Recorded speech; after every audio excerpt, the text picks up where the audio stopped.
Hey, everybody. Welcome to the Pre-Shift Huddle podcast. My name is Kevin Kitching. I've got a background in restaurants and hospitality, and I'm here to try to bring and share some of my knowledge that I've learned over the years so that I can focus on helping small businesses, small restaurants, any kind of small business, and improving their operations, their systems, their customer service, just their overall business. This is my first podcast. It's probably going to be a little clunky. I appreciate you bearing with me, and I want you to send me as much feedback as you can on what helped you and how I can improve. I'm going to share my screen with you because I got a little presentation on how we can focus on customer service.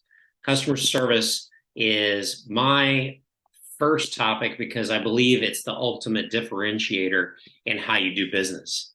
I've got keys to great customer service. Number one is consistent product and service. Number two is have clear standards and communicate expectations to your team. Number three is how you treat your team. Number four is create experts within your team and continually grow their knowledge. So number one, your product or service. Your product has to be good, but know your audience. Do you have a Ferrari or do you have a Ford? Your product has to be consistent. It may not be the best in class. So let's say you're a restaurant and you make nachos. You can't make terrible nachos, but you don't have to have the nachos that everybody says, these were the best nachos I ever had in my life. What you do need is every time somebody comes in and orders those nachos, they get the same product, the same consistency in that product that they've experienced. For example, McDonald's. Does McDonald's have the best burger? Some people would argue they might have the best French fries, but what they offer is consistency in their product. When you go there, you know what you're going to get. It's the difference in why they were successful versus why others fail. And your customer service needs to be top tier and you will win against the competition. So if you have a product that is not inferior, again, it doesn't have to be the best in class, but you do provide customer service that is top tier and best in class, people will come back to you. Not only will they come back to you, they will champion what you have because they know how well you took care of them. So make sure that customer service, above all else, is the best thing that you have going in your business. I've got some key statistics here that I took from Zippia.com, and it talks about 52% of Americans are willing to pay more for good customer service. 93% of customers are likely to repeat purchasing from a company after experiencing excellent customer service. 91% of customers are willing to switch companies after one bad customer service experience. I think this is like an accumulation factor. I'm so tired of looking for customer service, looking for a problem to be solved by a business. I go to them, they don't. I go through a lot of hassle to try to talk to somebody, to even hear my concern. And then I get frustrated. So then I go on to the next time and the same thing happens. That's where I think it's an accumulation. And then if you don't have a good way for your customers to get in contact with you, to make sure that you're taking care of them, their needs, they're being heard, I think that accumulation factor of all this other bad customer service they're getting wraps up into how quickly they're willing to leave you. 79% of customers believe that the experience a company provides is just as important as its product or services. So remember, I talked about the product that you have. It doesn't have to be best in class, but if your customer service is, and you don't sell an inferior product, you're going to win in your category. And 40% of customers believe that resolving the issue in one interaction is the most important aspect of good customer experience. So number two, what are your standards? What do you want out of your team? What do you expect for them to deliver as customer service. You need to make sure that your team knows this.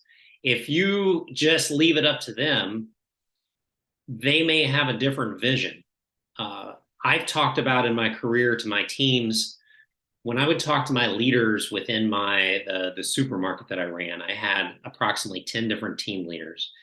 And it was varying ages. And, I'm 46 years old, so I can still remember full service gas station. I can remember going to grocery stores, and for the most part, everybody would say hello to you. You'd have a little interaction, you'd talk, you'd feel good. I remember that. I have that expectation of what it felt like to be taken care of, not just when I went to an expensive steakhouse or, a luxury place, but just on an everyday basis, people being friendly. I realize now, where can you go to experience this? So I talked with my team leaders. We have to teach them what great customer service is, how to take care of the customer, and clearly communicate what our expectations are for taking care of that customer. Drill your expectations to your team members, but ask them for feedback on how to help them meet these. Because you may be asking them for something that is just not within the allowable time that they can do it. You've got them stocking the sales floor, and then you ask that, hey, every time a customer comes up to you, I expect you to walk them over to that product. That's a fantastic expectation. I think that's a great basis to build on.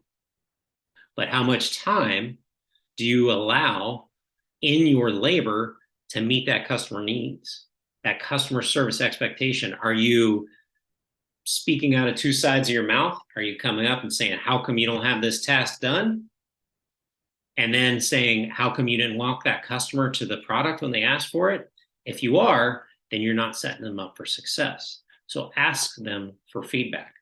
And I speak to that from experience as I've transitioned with a company, as we went from a customer service focused business to a bottom line net profit driven company. I don't know if you've ever heard of Chad Wright, former Navy SEAL. If you haven't, look him up. But I've adopted his saying, and the standard is the standard. So don't bend on your standards.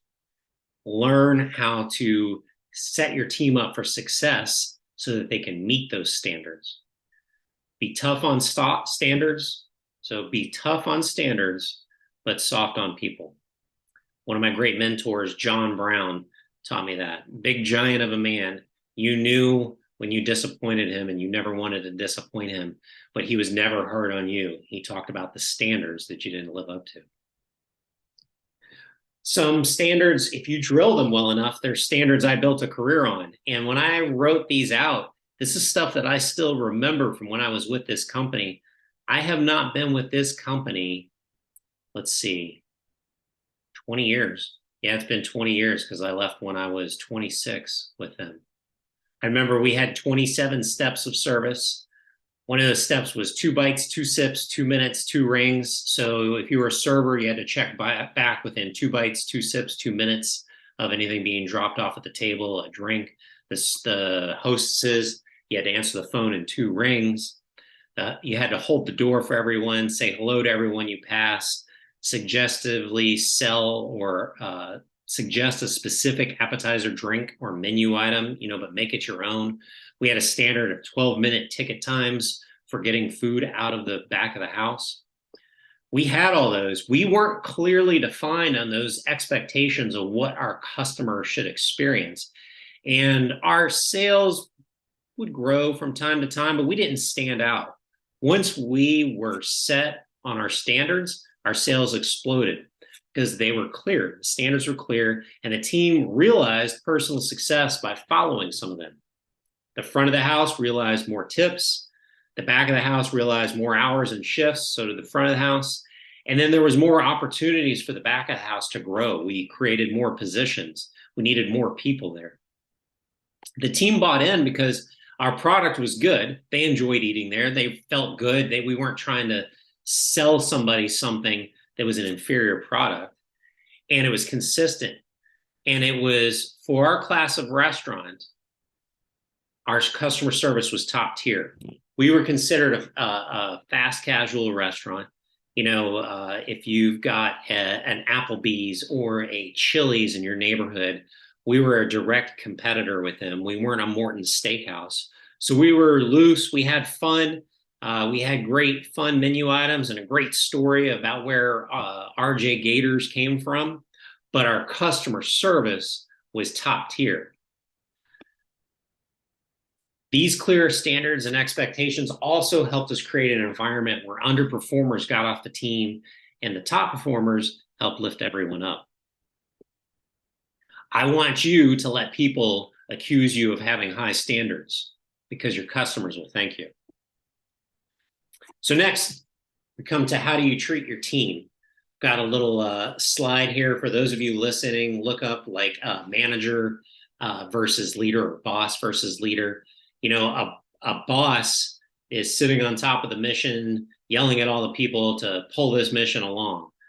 A leader is out in front of that and setting the tone of the vision and the mission for all the team members, and they're leading the charge. If you're a boss and not a leader, your people are going to leave you. Recognize their efforts. A thank you, especially a public one, goes a long way. When you have like your pre-shift huddles, when you have your team meetings, make sure that you recognize the efforts, those high performers. Do you solicit their feedback and follow through? I talked about before, if you're setting an unrealistic expectation, get their feedback. See how you can help them follow through on that expectation. But make sure when you get that feedback, you follow through. Sometimes it's not possible. They may say, hey, we want to have a team barbecue every day of the week. It's not realistic. But could you do that once a month? Could you do it once a quarter? Could you take that idea and follow through on it for them? If you take your team and the work they do for granted, they'll never get behind your mission. Break the monotony. Have contests, recognize team member of the month, break bread together, eat, have a meeting where you guys just kind of, get to talk about a few things, and then you eat, try some of the new menu items. You introduce them to the new items that you're selling, whatever that happens to be, and empower your team to take care of the customer and do the right thing. One thing that I loved about working at Whole Foods Market is that the first orientation I was at, our trainer, our HR generalist, talked about we're not a company of bureaucracy. So when a customer says, hey, I'm not happy with this, we don't want them to be like, okay, let me go get my manager. We want the team member to feel empowered to take care of it. Hey, I'm not happy with this. I'm sorry to hear that. What was it that you didn't enjoy about it? How can I make it better for you? How can I make it up to you? And how can I make it so that this doesn't happen again? If you can get your team members taking that kind of ownership and care for your customers, again, you will win in your class. You will be the top tier and the leader. Knowledgeable staff. If you're selling a product that needs to have the knowledge behind it, it's going to be tough if you don't provide that knowledge for them. So let me state that again because that was a little clumsy. Let's talk about a restaurant and your menu items. If you're trying to have people sell this dish that you call the best dish ever, but they don't know what it is and what makes it the best dish ever, how are they going to help communicate that to the customer? So if you've got this hot new product, you've got this hot new service that you want to add into your business, if they don't know how to explain it to the customer, then the customer is not going to buy in. So make sure that you're always working to increase your team's knowledge. Have regular trainings to help increase their knowledge. Do show and tells. Make sure your onboarding training sets them up for success. Don't release them to the hounds until they are ready. I started at one restaurant early in my career.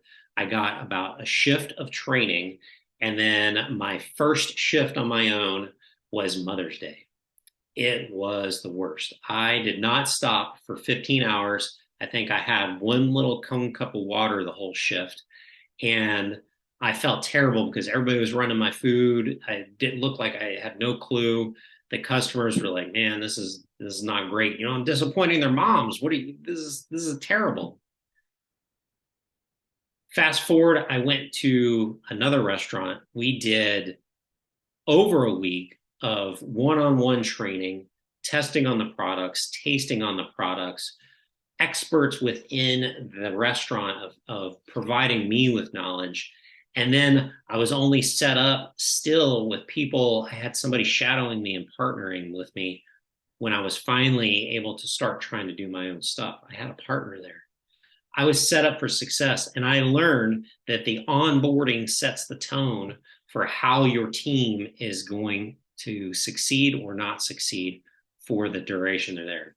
Of course, you got some people that just grind it out and do it, and they're going to be there. But for the most part, people want to be, they want to be taken care of. They want to be brought under your wing. They want to know how to succeed so that they can be the best within their role and not feel foolish. Show them how being knowledgeable about your products will help them make more money.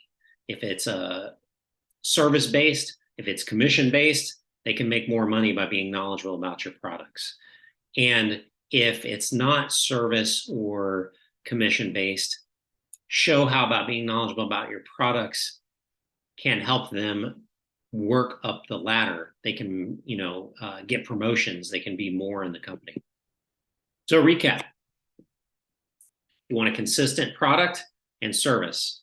Make sure that every time a customer comes there and when they talk about you, they say, you know what? I can count on them. Have clear standards and communicate expectations to your team. Treat your team well. Have fun, but work hard. Create experts within your team. Continually grow their knowledge. I've got a couple quotes here that I think fit in with this. I don't know if you've heard of Zappos, but their former CEO talked about customer service shouldn't just be a department. It should be the entire company. One of the future episodes, I'll tell you about my visit to Zappos, and if you haven't visited their campus, you should go see it.